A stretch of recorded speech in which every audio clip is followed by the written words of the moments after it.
Clair De Lune by Tom Robbins. The old wolf trotted over the hill with a little pink heart in its teeth. A pattern appeared in the snow, a trail made by paws and tail and drops of candy-colored blood. And that pattern could be read as if it were a fairy tale, although the night was much too cold for fairies.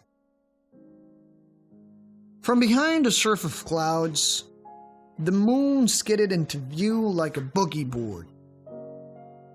Cautiously, glancing left to right, the wolf set its treasure down on a fallen tree trunk, raised its muzzle toward the sky, and through dandelion parachutes of its own frozen breath, issued a long wail that sounded like the siren on a 6,000-year-old ambulance.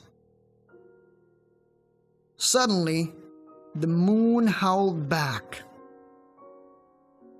For a long moment, the wolf held itself so still it might have been a cardboard cutout in the theater lobby, a sequel to Dances with Wolves, told from the animal's POV. The hairs of its mangy pelt were as erect as toy soldiers. Its eyes turned radioactive. Its breath was no longer visible. Its lame leg ached. Involuntarily, it pissed in the snow, affixing a new and perhaps not so happy ending to the fairy story previously written there. The old wolf waited. As for the moon, it too was still, at rest on a cloud top like some buttered skillet in which Vincent van Gogh was frying an egg. Gradually, the lunar silence reassured the wolf, for while it, like its ancestors before it, had spent its life addressing each full moon without fail, it had never once, not even when a cub, expected or desired a reply. If there was a response, it resounded in the blood, in the spinal fluid, in the wolf juice, not the ears. Wolves did the vocalizing. Among beasts, as among men, the moon was understood to be mute. But was it?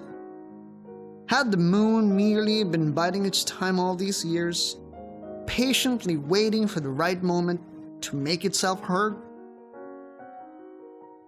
The wolf was training so hard to learn what might have finally loosened the moon's tongue that it very nearly missed the small, squeaky voice that piped up only a few inches from its nose. "Well," said the little heart, which had unobtrusively begun to beat again, puffing itself out like self-blowing bubblegum. "Now that you've gotten the news, don't you think you ought to return me to the breast from which I was, ripped?"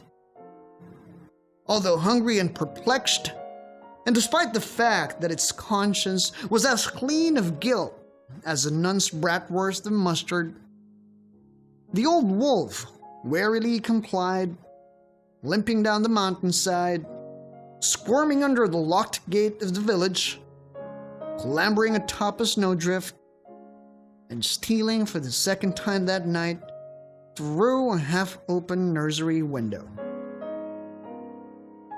And the next morning, my christening took place as scheduled. This is a practice reading of Clair De Lune from Wild Ducks Flying Backwards, written by Tom Robbins.